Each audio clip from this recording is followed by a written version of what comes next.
পশ্চিম বিলাসীপাৰাত এটি সদাব্যস্ত গড়কাপ্তানি পথ দলং নিৰ্মাণ নোহোৱাত ৰাজ্যৰ প্ৰতিবাদ। পশ্চিম বিলাসীপাৰা 2 বছৰ পূৰ্বেই বানপানীত উটি যোৱা এটি গড়কাপ্তানি পথে জীয়াতু ভগাইছে শ শ পথচাৰীৰ লগতে স্কুল কলেজৰ ছাত্ৰ-ছাত্ৰীসকলকো। বগৰীবাৰী আঞ্জামাৰী বাৰঘাট সংযোগী একমাত্ৰ গড়কাপ্তানি পথছোৱাৰ আটানী অঞ্চলত বিগত 2 বছৰ পূৰ্বেই বানপানীত উটি যায়।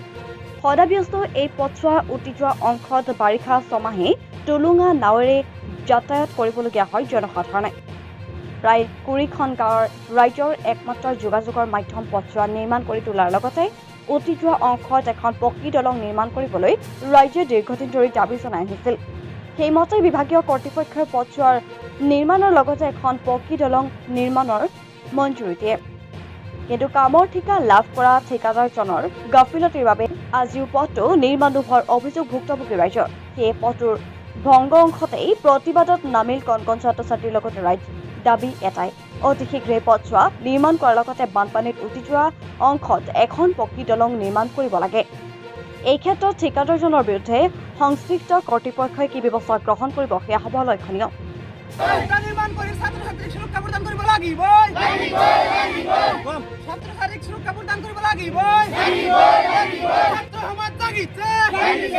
আজি আপোনালোকে আহি চালে আমাৰ ইয়াত এইখন ভাঙা বুলি আমি কওঁ, কিন্তু এটা নদী হয়। ইয়াত এইফালৰ পৰা আৰু এইফালৰ পৰা প্ৰতিদিন কমেও 5,000 পৰা 10,000 মানুহ যাতায়াত কৰি থাকে। আৰু ইয়াৰ মাজত স্কুলৰ সৰু সৰু ল'ৰা ছোৱালী আছে, ছাত্ৰ ছাত্ৰী আছে। আমি এইখিনি পাৰাপাৰ হওঁতে কিমান যে কষ্ট, আৰু কেইবাবাৰো নাও দুৰ্ঘটনা হৈছে ইয়াত, আৰু হস্পিটেলত লৈ যাবলগীয়া হৈছে ছাত্ৰ ছাত্ৰীবিলাককো, সাধাৰণ মানুহলৈ এনেকুৱা হৈছে।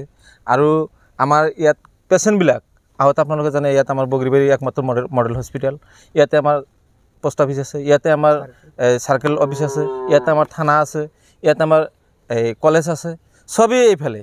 আমাৰ এইফালে বজাৰো এইফালে কৰিবলগীয়া হয়। ইয়াৰ পৰা চব মানুহখিনি আমাৰ পাৰাপাৰ হওঁতে আজি বৰষুণ হ'লে, বাৰিষাৰ কথাটো বাদেই দিলোঁ, বৰষুণ হ'লেও আমি ইয়াতে পাৰাপাৰ হ'ব নোৱাৰোঁ।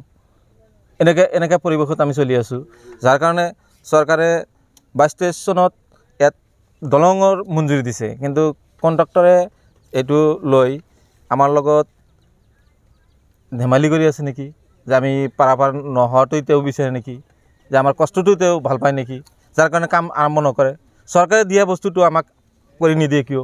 আপোনালোকৰ মাধ্যমত এইটোৱেই আমি আহ্বান জনাম যে আমাৰ এই দুৰ্দশাখিনি চাই অবিলম্বে আমাৰ এই ব্ৰিজখন যাতে কৰি দিয়ে আৰু ৰাস্তাখন ভালকৈ বনাই দিয়ে। অসম চৰকাৰ আৰু আমাৰ অভিভাৱক মন্ত্ৰী, আমাৰ মাননীয় মুখ্যমন্ত্ৰী ডাঙৰীয়াকো আমি এইটোৱেই আহ্বান জনাম যে অবিলম্বে আমাৰ ব্ৰিজখন আৰু ৰাস্তাখন আমাক ভাল কৰি বনাই দিয়ে। অৱগত যে নতুনকৈ নৱগঠিত গৌৰীপুৰ আৰু বিধানসভা সমষ্টিৰ সংযোগী পথ আন্নামাৰী পাৰঘাটৰ নিলগতে থকা এই ভাঙাটোৰ কাৰণে আমি বহুদিনৰ পৰাই প্ৰতিবাদ কৰিছিলোঁ। বহুদিনৰ পৰা আপোনালোকৰ সংবাদ মাধ্যমেও বাতৰি প্ৰচাৰ কৰাৰ ফলত হয়তো অসম চৰকাৰে 23-24ৰ অধীনত মুখ্যমন্ত্ৰী পকী পথ যোজনাৰ আণ্ডাৰত এখন পকী দলঙৰ নিৰ্মাণৰ অনুমোদন জনাইছে, কিন্তু সেই অনুমোদনটো প্ৰায় 8 মাহ উকলি গ'ল। এজন কণ্ট্ৰাক্টৰে তেওঁ ঠিকা লাভ কৰিছে, কিন্তু কামটো আৰম্ভ কৰা নাই।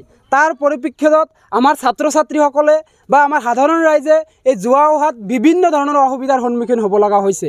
কিন্তু সেই ক্ষেত্ৰত আমি দাবী উত্থাপন কৰিছোঁ যে বিভাগীয় কৰ্তৃপক্ষই সেই কণ্ট্ৰাক্টৰজনক অতি শীঘ্ৰে ভাই প্ৰেছাৰ কৰি হ'লেও এই কামটো অতি শীঘ্ৰে আৰম্ভ কৰিব লাগে।